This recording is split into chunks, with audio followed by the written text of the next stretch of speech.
নমস্কার শ্রোতা বন্ধুরা, রিসাইটেশন অ্যান্ড মোর চ্যানেল থেকে আমি স্বাতী। আজকে রবি ঠাকুরের একটা কবিতা পড়ব।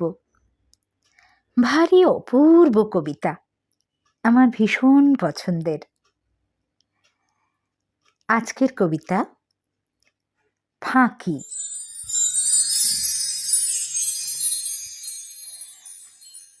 বিনুর বয়স 23 যখন, রোগে ধরল তারে।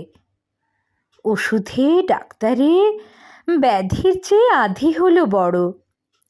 নানা ছাপের জমল শিশি, নানা মাপের কৌটো হলো জড়ো। বছর দেড়েক চিকিৎসাতে করলে যখন অস্থি জড়ো জড়ো, তখন বললে হাওয়া বদল করো। এই সুযোগে বিনু এবার চাপল প্রথম রেলের গাড়ি। বিয়ের পরে ছাড়ল প্রথম শ্বশুর বাড়ি। নিবিড় ঘন পরিবারের আড়ালে আবডালে মোদের হতো দেখাশুনো ভাঙা লয়ের তালে। মিলন ছিল ছাড়া ছাড়া, চাপা হাসি, টুকরো কথার নানান জোড়া তাড়া। আজকে হঠাৎ ধরিত্রী তার আকাশ ভরা সকল আলো ধরে বরবধূরে নিল বরণ করে। রোগা মুখের মস্ত বড় দুটি চোখে বিনুর যেন নতুন করে শুভ দৃষ্টি হলো নতুন লোকে। রেল লাইনের ওপার থেকে কাঙাল যখন ফেরে ভিক্ষা হেঁকে, বিনু আপন বাক্স খুলে টাকা শিকে যা হাতে পায়ে তুলে কাগজ দিয়ে মুড়ে দেয় সে ছোঁড়ে ছোঁড়ে। সবার দুঃখ দূর না হলে পরে আনন্দ তার আপনারই ভার বইবে কেমন করে। সংসারের ওই ভাঙা ঘাটের কিনার হতে আজ আমাদের ভাসান যেন চির প্রেমের স্রোতে। তাই যেন আজ দানে ধ্যানে ভরতে হবে সে যাত্রাটি বিশ্বের কল্যাণে। বিনুর মনে জাগছে বারে বার, নিখিলে আজ একলা শুধু আমি কেবল তার। কেউ কোথা নেই আর, শ্বশুর ভাসুর সামনে পিছে ডাইনে বাঁয়ে। সেই কথাটি মনে করে পুলক দিল গায়ে। বিলাসপুরের স্টেশনে বদল হবে গাড়ি। তাড়াতাড়ি নামতে হলো, 6 ঘন্টা কাল থামতে হবে যাত্রীশালায়। মনে হলো হে এক বিষম বালাই। বিনু বললে, কেন, এই তো বেশ। তার মনে আজ নেই যে খুশির শেষ। পথের বাঁশি পায়ে পায়ে তারে যে আজ করেছে চঞ্চলা। আনন্দে তাই এক হলো তার পৌঁছনো আর চলা। যাত্রীশালার দুয়ার খুলে আমায় বলে, দেখো দেখো এক্কা গাড়ি কেমন চলে। আর দেখেছো বাছুরটি ওই মরে যায়, চিকন নধর দেহ, মায়ের চোখে কি সুগভীর স্নেহ। ওই যেখানে দিঘির উঁচু পাড়ে শিশু গাছের তলাটিতে পাঁচিল ঘেরা ছোট্ট বাড়ি, ওই যে রেলের কাছে স্টেশনের বাবু থাকে। আহা, ওরা কেমন সুখে আছে। যাত্রী ঘরে বিছানাটা দিলেম পেতে, বলে দিলেম, বিনু এবার চুপটি করে ঘুমো আরামেতে। প্ল্যাটফর্মে চেয়ার টেনে পড়তে শুরু করে দিলেম ইংরেজি এক নভেল কিনে এনে। গেল কত মাইলের গাড়ি, গেল প্যাসেঞ্জার, ঘন্টা 3 হয়ে গেল পার। এমন সময় যাত্রীঘরের দ্বারের কাছে বাহির হয়ে বললে বিনু, কথা একটা আছে। ঘরে ঢুকে দেখি কে এক হিন্দুস্থানি মেয়ে আমার মুখে চেয়ে সেলাম করে বাহির হয়ে রইল ধরে বারান্দাটার থাম। বিনু বললে, রুক্মিণী ওর নাম, ওই যে কোথায় কুয়োর ধারে সার বাঁধা ঘরগুলি, ওইখানে ওর বাসা আছে। স্বামী রেলের কুলি। 1300 কোন সনে দেশে ওদের আকাল হলো। স্বামী স্ত্রী দুইজনে পালিয়ে এলো জমিদারের অত্যাচারে। 7 বিঘে ওর জমি ছিল কোন এক গাঁয়ে, কি যে নদীর ধারে। বাধা দিয়ে আমি বললেম হেসে, রুক্মিণীর এই জীবনচরিত শেষ না হতেই গাড়ি পড়বে এসে। আমার মতে একটু যদি সংক্ষেপেতে সারো, অধিক ক্ষতি হবে না তাই কারো। বাঁকিয়ে ভুরু পাকিয়ে চক্ষু বিনু বললে ক্ষেপে, কক্ষনো না, বলবো না সংক্ষেপে। আপিস যাবার তাড়া তো নেই কোনো, ভাবনা কিসের তবে, আগাগোড়া সব শুনতেই হবে।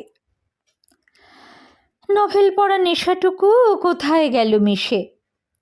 রেলের কুলির লম্বা কাহিনী সে বিস্তারিত শুনে গেলেম আমি। আসল কথা শেষে ছিল সেইটে কিছু দামি। কুলির মেয়ের বিয়ে হবে, তাই পৌঁছে তাবিজ বাজুবন্ধ গড়িয়ে দেওয়া চাই। অনেক টেনে টুনে তবু 25 টাকা খরচ হবে তারই। সে ভাবনাটা ভারী রুক্মিণীরে করেছে বিব্রত। তাই এবারের মতো আমার পরে ভার কুলি নারীর ভাবনা ঘোচাবার।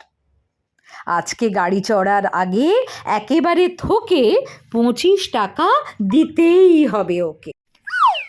অবাক কাণ্ড একি, এমন কথা মানুষ শুনেছে কি?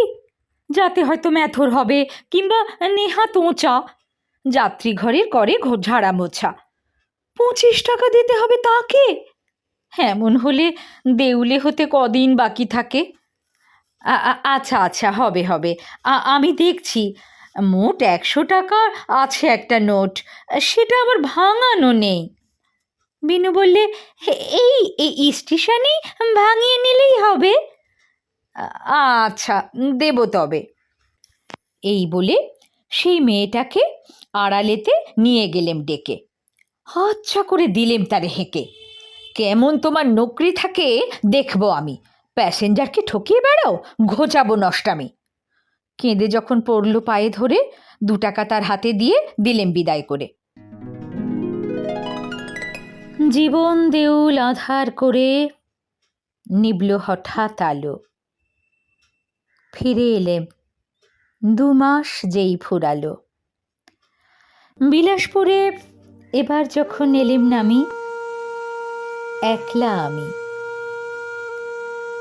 শেষ নিমেষে নিয়ে আমার পায়ের ধুলি বিনু আমায় বলেছিল, এ জীবনের যা কিছু আর ভুলি, শেষ 2টি মাস অনন্তকাল মাথায় রবে মম। বৈকুণ্ঠেতে নারায়ণীর শীথের পরে নিত্য সিঁদুর সম। এই 2টি মাস সুধায় দিলে ভরে। বিদায় নিলেম সেই কথাটি স্মরণ করে। ওগো অন্তর্যামী, বিনুরে আজ জানাতে চাই আমি, সেই 2 মাসের অর্ঘে আমার বিষম বাকি 25 টাকার ফাঁকি। দিই যদি আজ রুক্মিণীরে 1,00,000 টাকা, তবুও তো ভরবে না সেই ফাঁকা। বিনু যে সেই 2 মাস টেনে নিয়ে গেছে আপন সাথে, জানল না তো ফাঁকি শুদ্ধ দিলেম তারই হাতে। বিলাসপুরে নেমে আমি শুধাই সবার কাছে, হ্যাঁ রুক্মিণী সে কোথায় আছে? প্রশ্ন শুনে অবাক মানে, রুক্মিণীকে তাই বা কজন জানে? অনেক ভেবে ঝামরুকুলির বউ বললেম যেই, বললে সবে এখন তারা এখানে কেউ নেই। শুধাই আমি কোথায় পাবো তাকে? স্টেশনের বড়বাবু রেগে বলেন, সে খবর কে রাখে? টিকিটবাবু বললে হেসে, তারা মাসখানেক আগে গেছে চলে দার্জিলিংয়ে, কিংবা খসরুবাগে, কিংবা আরাকানে। সুধাই যত, ঠিকানা তার কেউ কি জানে? তারা কেবল বিরক্ত হয়, তার ঠিকানায় কার আছে কোন কাজ। কেমন করে বোঝাই আমি?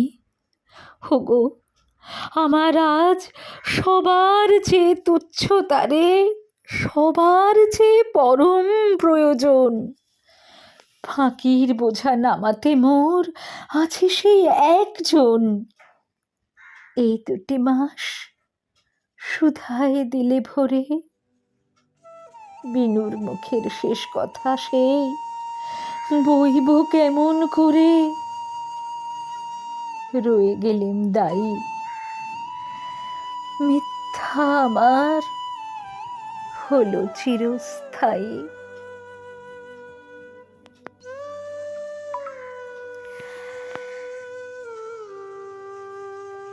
বড় ভারাক্রান্ত করে এখনো এই কবিতা।